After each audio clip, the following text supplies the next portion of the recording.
Our next hand we pick up right after the ace 10. It's on the button. We have pocket aces. Fold around to the fish again. He raises this time. He's been limping a lot. This time he decides to raise. Obviously, we're gonna raise here. There's no incentive of just calling because he is gonna put a lot of money pre-flop. I decide to raise to 4,000, which is a little over 3x. I could have made it 4x, and I think he still calls, but I didn't want to chase him away. Um, so, and as predicted, he calls us. Flop is 4, 5, 6, and it's sort of a scary board, but not really. And I was gonna see bet obviously, but he decides to lead out.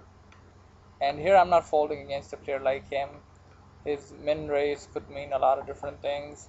I thought that if I put a huge raise, if he is just betting something like deuces or ace 4 or just like air like 9, 10 maybe, which I doubt he has air.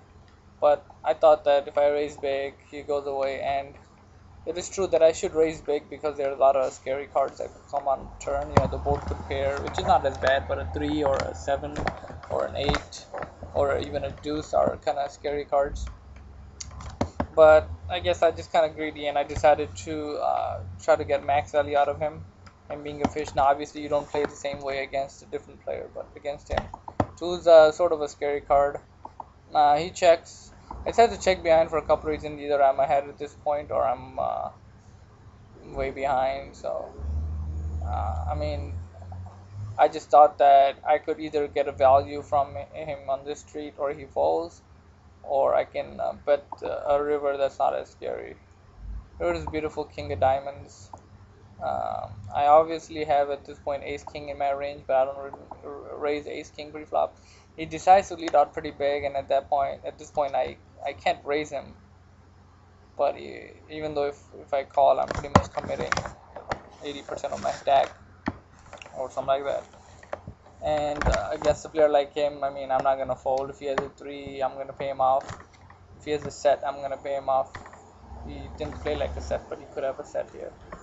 Um, and I decided to call, kind of like a crying call. He turns over king 10, which surprises me, and I'm glad I raised small on the flop, because if I raise big on the flop to a 600 bet, he goes away. So that hand worked out for us. Alright, next hand. So you want to play certain hands different against certain people, and him being a fish, I decided to play it in a certain way. Okay, so we have in the big blind king 7. Fish raises. I'm usually folding here, even though I'm getting great price. I prefer 3 betting over flatting, but since it's a fish, I don't want to 3 bet him because he's gonna call me with a wide range. But I do decide to defend, and we flop not flush draw. I was gonna check raise, but he bets pretty big. Leading out doesn't make a lot of sense. I could lead out because I think he calls me with a lot of pairs like 5s through 10s maybe, and then turn I can make him fold.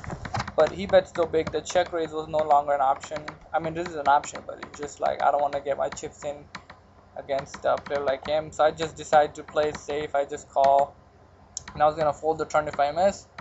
Turn I miss, I check. Now he bets pretty small, which kind of scary because that usually means that maybe he hit a full house or he already had a full house.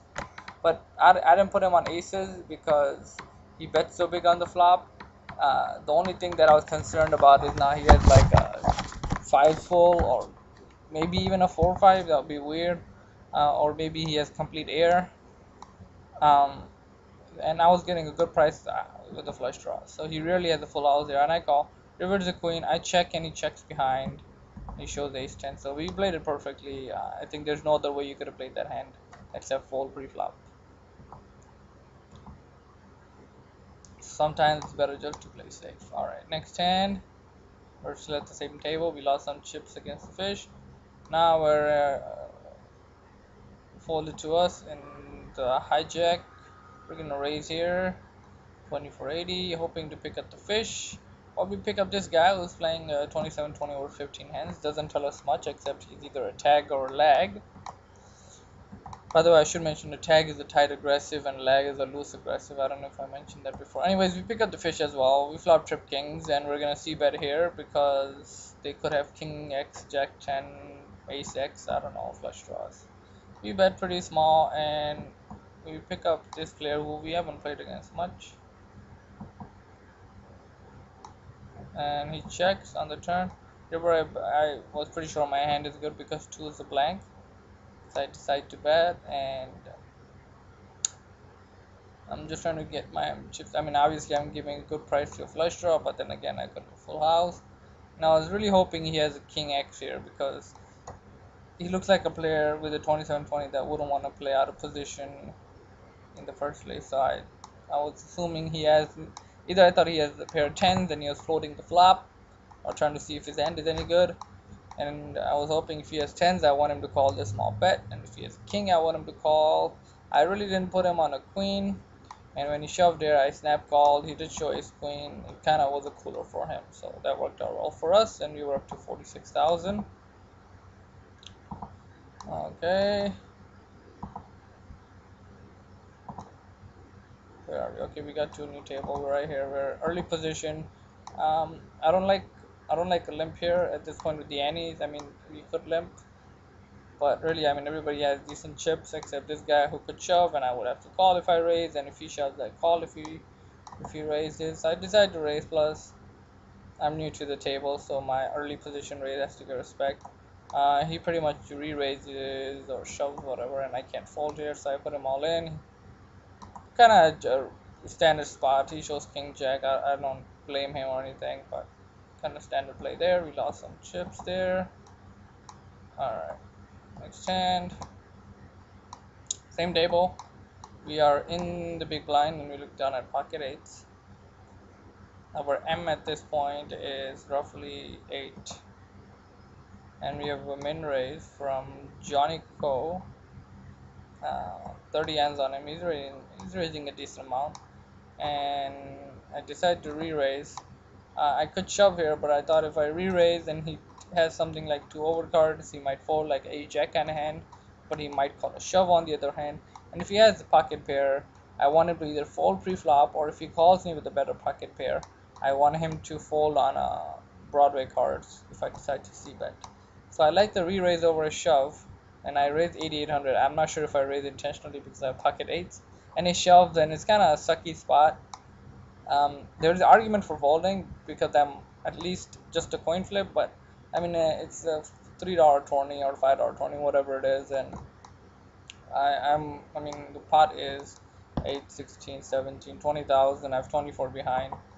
So I decided to commit. He shows ace king and just a standard coin flip, I guess, and we win that one. We're up to 68k.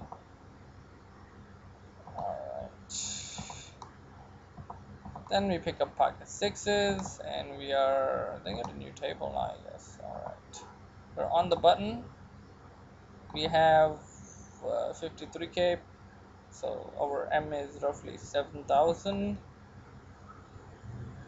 For votes, this guy who min raises, and there's some reason to flat here. I'm not a fan of a flat here. I mean, him having not too many chips, his raise is kind of strong because he wouldn't commit chips with a marginal hand. But again, I like the re-raise over a shove, because if he has pocket sevens and eights, he might fold the re-raise. So we picked that one up. I mean, I'm not saying he had pocket sevens or eights. He could have threes, and I could have shoved, and he would have called maybe. But I love the re-raise over a flat shove any day, because people fold a lot of hands because they know on the flop they're gonna miss so many times. Alright, let's see if you can squeeze in at least one more hand. Okay, this is an interesting spot. So here we don't have a lot of chips. We're not like on the top 50 or anything. Our M is like 6. But here's where you want to make sure you don't just play. I mean, you should slow down and wait for good hands. But if you see a spot where you think you can steal, you should do it. And it falls down to this player who's playing 24-16 over 25 hands. So I know that he's playing it decent. And he has a decent stack, so he's not going to risk a bunch of his chips on nothing. The other thing I noticed at this point as it is raised is 11,000, which to me looked like a steal. But again, he might know that it looks like a steal, so he might still raise so somebody can re-steal.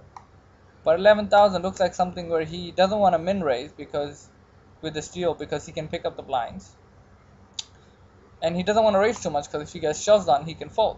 So I picked that 11,000 with the blinds 2,500, 5,000 as sort of a tell and decided to shove, and he folds. So our read kind of helped us there. So you want to make sure that now if he had something like 30,000, my shove would have been a horrible shove because he's calling me there. But if with this tag, I felt like he's not gonna risk a lot of his chips on garbage, or even like ace x kind of hand, or even pocket pairs, and it looked like a great spot. So everything made sense here to shove. So if it seems like a spot to shove, you should do it, but don't overdo it. Alright, we'll continue in the next video, I guess.